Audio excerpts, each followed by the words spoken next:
Hello বন্ধুরা, welcome to my channel. তো দেখতে পাচ্ছ আমি আজকে একটা নতুন জায়গা থেকে ভিডিও শুরু করছি। আর কালকে যে ভিডিওটা আপলোড করেছিলাম তোমরা দেখেছো আমাদের বাড়িতে, মাটির বাড়ি, তো ওখানে নাতা দেওয়া হচ্ছে। আর আমি বলেছিলাম যে স্নান করতে যাবো, তার আগে ভিডিওটা এন্ড করেছিলাম। এটা সেই দিনকারই ভিডিও, ঠিক আছে, মানে ওই দিনই আমি শ্যুট করছি। আর এটা হচ্ছে আমাদের আরেকটা জায়গাতে আমাদের একটা বাড়ি আছে, যাই হোক ওখানে দোকান সমেত রুম আছে। আর এখানে জেঠু কাকু থাকে, জেঠু কাকু মানে দোকানে থাকে, তো দুপুরবেলা প্রতিদিন খাবার নিয়ে আসতে হয়। তো বাড়িতে কাজ চলছিল, তো বাবা আজকে আসতে পারেনি, তো আমি এসেছি। তো সবার খাওয়া হয়ে গেছে। ওই দেখো ওখানে ওই টিফিন বক্সগুলো আছে, তো ওগুলো নিয়ে আমি এখন বাড়ি যাব। সাইকেল নিয়ে এসেছি, সাইকেল নিয়েই বাড়ি যাব। ভিডিওটা দেখতে থাকো, ভিডিওটার সঙ্গে থাকো। আচ্ছা, তোমাদের কার কার স্যামসাংয়ের ফোন বলো তো? আমি জানি না এটা স্যামসাংয়ের ফোনেই প্রবলেমটা হয়, আমি দেখেছি। আমার প্রথম যে ফোনটা ছিল সেটাও স্যামসাংয়ের ছিল, ছোটো 6,500-7,000 টাকার ফোন ছিল। আর তারপর রেডমি ছিল, রেডমিতে এটা হয় না, ঠিক আছে। আমি যখন ভিডিও করছি এই সময় আমার মুখ ঠিক লাগছে দেখতে, আবার যখন ভিডিও এডিট করার সময় ঘুরে দেখছি ভিডিওটা, তখন লাগছে আমার মুখ বেঁকে গেছে। কেন এরকম হয় আমি জানি না। আমি আগেও যে ভিডিওটা আপলোড করেছি, আপলোড করার পর দেখছি বাবা আমার তো মুখ পুরো বাঁকা লাগছে। কেন বাঁকা লাগছে জানি না।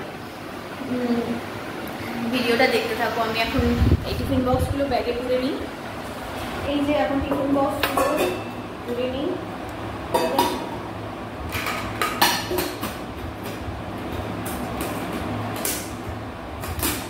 হ্যালো, এই দেখো বালিচক থেকে ওই দোকান থেকে বেরিয়ে গেছি, দিয়ে এই যে এখন সাইকেল নিয়ে যাচ্ছি। পেছনে আমার বোন বসে আছে। আমার বোন বলেছে যে দাঁড়াও একটু দাঁড়াও, গাড়ি আসছে। হ্যাঁ, তো আমার বোনের একদম স্ট্রিক্টলি বলছে আমার মুখ যেন না আসে, ওই জন্য শুধু চুল যাচ্ছে। এই যে সাইকেল চালাচ্ছি, চালাতে চালাতে ভিডিও করছি। যদিও হচ্ছে এটা ব্যাটারি সাইকেল, ঠিক আছে, খুব একটা কষ্ট হয় না। এই যে আমাদের রাস্তা, দাঁড়াও তোমাদের ব্যাক ক্যামেরা করে দেখাচ্ছি। এখানে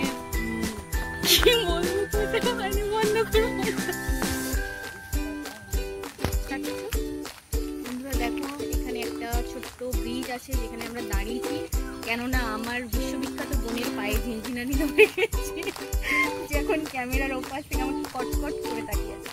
এইখানে নিচের এই খালটা দেখা, খালটা দেখা। এখানে বর্ষার সময় আসলে, বর্ষার সময় যদি কখনো আসি তাহলে তোমাদেরকে এখানে কত মাছ পড়ে দেখাবো। যাই হোক, এবার আমার দিকে দেখা।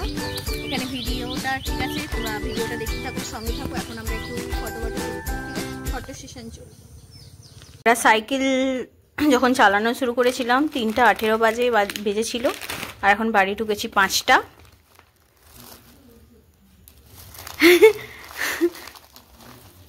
আর এই যে বাড়িতে আসার সময় ফুচকা, চুরমুর, আইসক্রিম এসব খেয়ে টেয়ে আস্তে আস্তে সন্ধে হয়ে গেছে। এই যে ম্যাগি এনেছি আজকে। ম্যাগির একটা রেসিপি বলতে এটা আমি সবসময় বানাই বাড়িতে, তো সেটা আজকে তোমাদের সাথে শেয়ার করবো। একদিন পাস্তাও বানাবো। পাস্তা কখনো সেরকমভাবে খাওয়া হয়নি। আর এই যে দুটো মশলা নিয়েছি, একটা ম্যাগি আর একটা এই যে পাস্তা মশলা। ঘরোয়াভাবে ম্যাগি বানানোর জন্য আমি নিয়েছি এই যে 3টে ম্যাগির প্যাকেট, দুটো ছোট আর একটা বড়। আর এখানে রয়েছে বেশি কিছু না, ক্যাপসিকাম একটা, আলু, তোমাদের টেস্ট অনুযায়ী তোমরা যেরকম ঝাল খাও সেরকম কাঁচা লঙ্কা নেবে। আমি এখানে 4টা কাঁচা লঙ্কা নিয়েছি। আর এখানে একটা বড় সাইজের পেঁয়াজ আছে। পেঁয়াজটা দেখো আমি একটু বড় সাইজের করে কেটে নিয়েছি, পেঁয়াজটা একটু মুখে পড়লে তখনই ভালো লাগে। আর এখানে আছে একটু রসুন পেস্ট।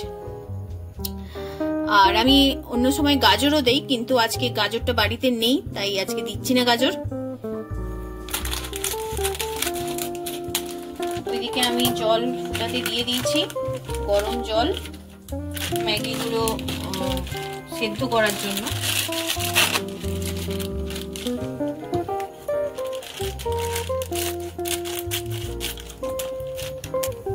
দেখো জল আমাদের ফুটে গেছে, এবার ম্যাগিগুলো দিয়ে দিই জলের মধ্যে।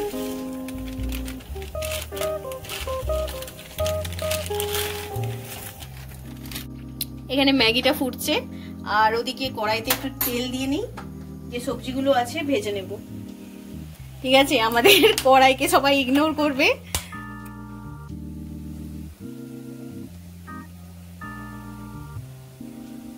আর এই কড়াইয়ের মধ্যে যদি বলো যে কি ছিল, তো আলু ভাজা ছিল, সেই আলু ভাজাটাই রয়ে গেছে, ওই জন্য এটা এরকম দেখাচ্ছে।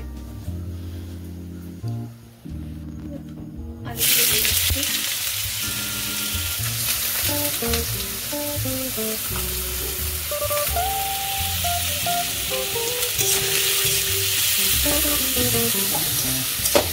ওর সাথে ক্যাপসিকামটাও একদম দিয়ে দেবো।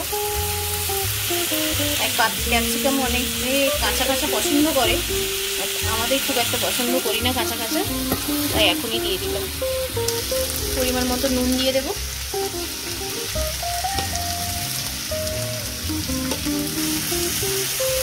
এখানে হলুদ গুঁড়ো দিয়ে দেবো পরিমাণ মতো। এদিকে ভাজা হচ্ছে আর এদিকে আমাদের ম্যাগিটাও সেদ্ধ হয়ে গেছে, এটাকে আমরা ছেঁকে নেবো এবার।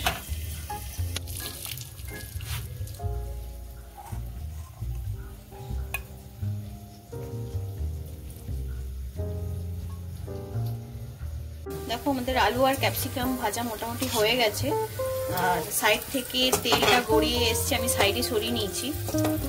যাই হোক, এভাবেই রান্না করি আমি, আর এক্সট্রা করে তেল দিচ্ছি না কোনো। এইবার আমরা এই পেঁয়াজ কুচিটা দিয়ে দেব, আর কাঁচা লঙ্কাগুলোও দিয়ে দেব। তোমরা একবার এটা ট্রাই করে দেখবে, আশা করছি তোমাদের অনেক ভালো লাগবে এটা খেতে। এটা আমি ম্যাগি আনলে সত্যি কথা বলতে সিদ্ধ ম্যাগি একদম খেতে পারি না, সেইভাবেই ম্যাগি বানিয়ে খাই।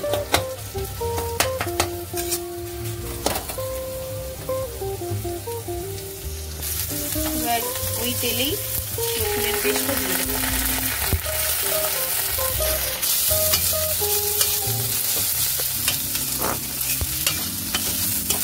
এখানে আমি এই ম্যাগি মশলার একটা প্যাকেট এখানে দিয়ে দেবো, আর তোমরা নুনটা একটু পরিমাণ মতো দেবে, কেননা ম্যাগি মশলাতে যথেষ্ট পরিমাণ নুনটা থাকে, তাই তোমরা নিজেদের পরিমাণ অনুযায়ী নুনটা দেবে।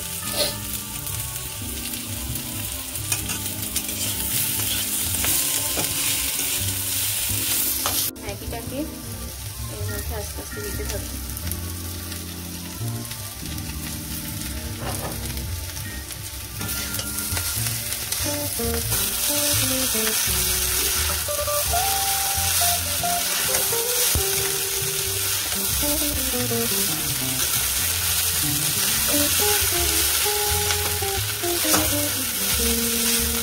এক্সট্রাতে দুটো ম্যাগি মশলার প্যাকেট ছিল, এবার ওটা আস্তে আস্তে দিয়ে দেবো।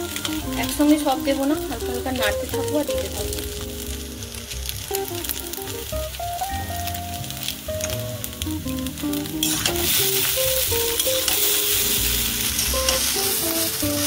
আমাদের ঘরোয়াভাবে ম্যাগি অলমোস্ট রেডি হয়ে গেছে। প্লেটে সার্ভ করে তোমাদেরকে দেখাচ্ছি আর টেস্ট করেও বলছি কেমন হয়েছে। যাই হোক, আমি তো এটা সবসময় বানাই, তোমরা একবার বানিয়ে ট্রাই করতে পারো। ঠিক আছে, তাহলে আজকের জন্য টাটা, দেখা হচ্ছে আবার একটা পরের ভিডিওতে। ততক্ষণ সবাই ভালো থাকবে।